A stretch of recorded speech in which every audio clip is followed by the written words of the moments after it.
Thank you. Thanks for coming out, everybody. So we'll get intro, talk about how we break out DP into different metrics domains, some of our foundations of how we manage the data around it, and then how we try to drive action from that data. Just real quick about Intuit. Some of you guys may know about us already, but in case not, we're about a $16 billion revenue company. We ended the last fiscal year with about 18,000 employees, and roughly half of those we sort of classify as engineers or engineering leadership. So the sort of scope of the body of people to which DPE applies it into is about half that number. And a bit about me, as mentioned, I from 2016 up until about 12 months ago, the team and I were focused on FinOps or cost optimization, that sort of thing. Anybody who's running in the cloud knows that it gets very expensive very quickly. And so our only focus for that long span of time was to help make sure that Intuit was getting the sort of most bang for its buck out of every cloud dollar that it was spending. And so, while myself and my team aren't necessarily, DPE experts, we do sort of, we did assemble and sort of hone that sort of particular set of skills that allows an enterprise to sort of connect cause and effect and understand the relationships between, inputs and outputs.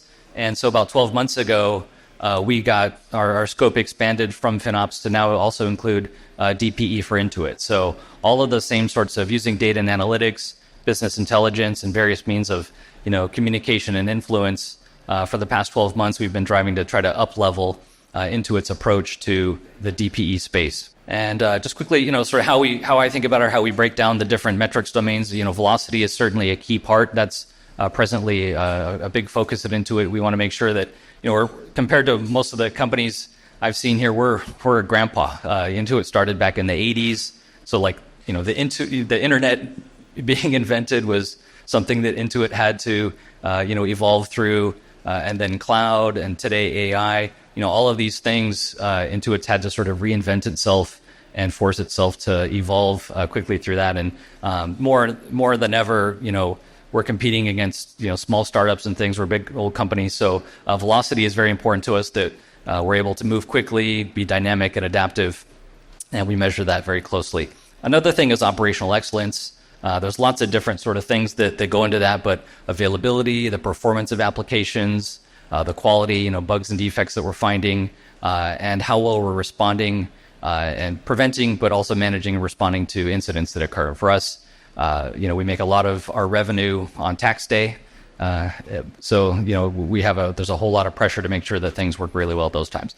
And then also, hosting costs are part of this as well. So this is like the whole set of things that every development team is sort of measured and expected to be performing really well in across all of these things. So that's, we bring it all together to help teams understand how they're doing. First, velocity, the general approach that we take is everything is sort of a per capita based thing. So whether it's looking at release velocity or merge velocity or the creation of PRs, we generally will just look at whatever that output thing is. We can count it over a span of time. And then we look at the size of the team and, how many days passed, how many developers or in-scope persons were there. And so the numerator is that output, the denominator is that span of time multiplied the number of developers. And from that, we can calculate, all these different metrics. So as that evolves over time, we have that sort of steady way of doing things. One thing I'll say is if you're getting started on this journey or you're early in it still, is try to give thought to how, what are the principles that are going to govern the sort of ongoing evolution of any metric that you put into place. So like one of the things we struggle with today is that some of our velocity metrics we put in place a few years ago, and using the technology we had available and data we had at the time and the sort of development processes that were in place at the time. And a few years later, some of those things has changed.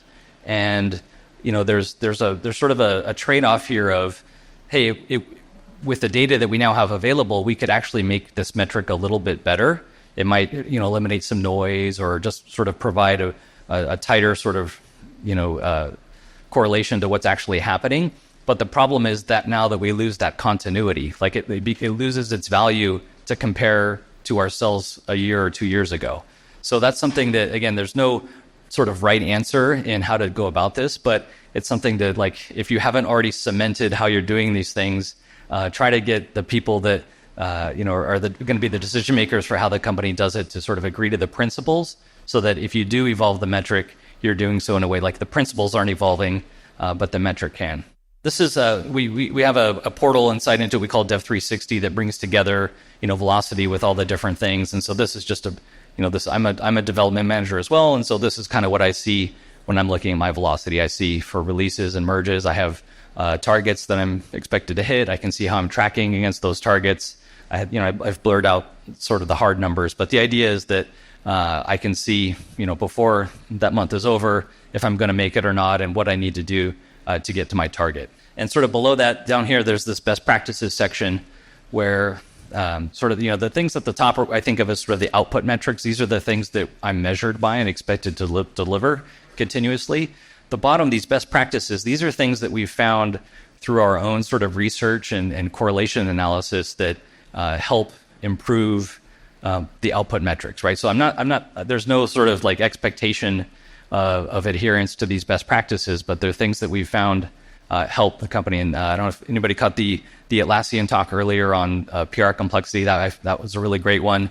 You can see here, like our best practice is to limit jumbo PRs. So like ours is very simplistic compared to what Atlassian had done, but we found that our highest performing development teams have a low fraction of PRs over 100 lines. So what we want to see is that for every development team, we want to see less than 25% of your PRs over 100 lines. So that's kind of how we're measuring it today. And again, all these things are sort of continuously evolving, but this is our velocity view. The things around availability and performance and quality, not something I can share today, but this is sort of the generic template that we follow, which is a lot like with velocity, right? So at the top are the sort of outcome metrics. These are the things that we expect you to have this level of availability, or we expect you to keep your defects below this certain level, or we expect the measured performance of your applications to meet these benchmarks. And those are at the top, but for each of these domains, we have the different input metrics. These are the best practices. These are like the internal programs for testing or automated alert creation or incident creation, like all the different things that you can onboard to or adopt that we believe or have from our research have shown will help you improve your outcome metrics. So the idea is that like we don't want to show people a number that says they're failing and have them be bummed out. We want to give them actionable things that they can go do right now that will ideally over time help them improve their success in their outcome metrics. And so that we have the similar graphs for your adoption of the best practices, and then generally at the bottom are the sort of the really low level, like this is a specific microservice that hey, you haven't onboarded to our latest telemetry service yet. So why don't you get that on there, right? So again, this is sort of the approach that we follow for all of those other domains. This is the cloud cost thing that we have too. It's a similar kind of thing where how are you doing against your budget, and then sort of on the input side, what are the different things, anomalies, or the composition. We break down your spend by different services so you can see kind of what's driving your spend to stay on top of that. All right. Some of this, I don't know how much of you guys have done data stuff. This may be super simple and boring or not, but part of the sort of behind the scenes how we make this all work is we bring together data from a lot of different sources. At first, it doesn't sound like it'd be too much. It's just maybe Jira and GitHub and Jenkins or something. But by the time like we really started getting to a place where we had good products to show people, it took like 80 something data sources brought together in our warehouse to really like marry up all the different things, the different hierarchies of the business, product hierarchies, the org chart, all these things to sort of paint these different pictures and provide the sort of richness of drill downs and exploration that everybody is expected to see. So for us, we use Redshift. There's 100 different ways to do it, but for us, it's critical that we're able to sort of just marry all these disparate things to be able to tell the story. And I won't go into this too much, but there's a lot of these things. If you're a team that's running an operational system, you're generally like you might be producing data, but you're not so worried about like the history or being able to do something with that, a year or 2 years down the road. So that's a role that we take as well, is that for all these things, we want to be able to see how we're doing over time. We want to be able to look back and see, are we better than we were a year ago, 2 years ago, that sort of thing. So all the sort of preservation of history, so that we can see the long-term trends is something that we make happen in our warehouse, as well as all the implementation of business logic and things like that to turn, what might be really raw data out of GitHub or something like that and turn that into something that we can use in our reporting. Just real quick on data democratization. This is something, it's a double-edged sword here. We dealt with this a lot in FinOps, but we're dealing it heavily now in DPE too. Is like, to what extent do you give access to your teams? You've maybe got some really savvy data teams or data scientists out there who want to cook up their own metrics. And that on the one side, it can be a huge headache for you, right? Because you've got some new dashboard, you've got a product you're trying to, drive adoption for the whole company. And now you've got all these like competing products spawning up and competing metrics. People like their interpretation of the data better. So it can be a headache. But on the plus side, if you've got all sorts of teams around your company that have interest and they have cycles to experiment and do things, if you can find a way to harness those resources to say, hey, why don't you guys do that experiment in your group? And if it works really well, we can try to take that and make that something that the whole company can benefit from. So that's the approach we try to take with democratization, but it doesn't always go well. The last piece here is, how do we, having dashboards is cool, but that's like, what if people don't go to the dashboard, right? So one of the things we try to stay cognizant of is that every development team has, all the time, they've got so many different pressures on them, right? They've got to innovate, they've got to build new features, they've got to keep everything secure and compliant, they've got to keep it operating, healthy and not failing. And also, too, they needs to be run efficiently. So as the sort of prioritization makeup of the company changes over time, it's easy to just like spam everybody like, hey, go do this, hey, go do this. But you need to be really thoughtful and careful to make sure that you're sort of giving the most volume to the sort of priority area that's most important to your business at that time. So like for us today at Intuit, it's velocity. So the velocity things, people are getting Slack messages, they're getting, not to say spammed, but we're trying to direct their attention as much as possible to the velocity side of things.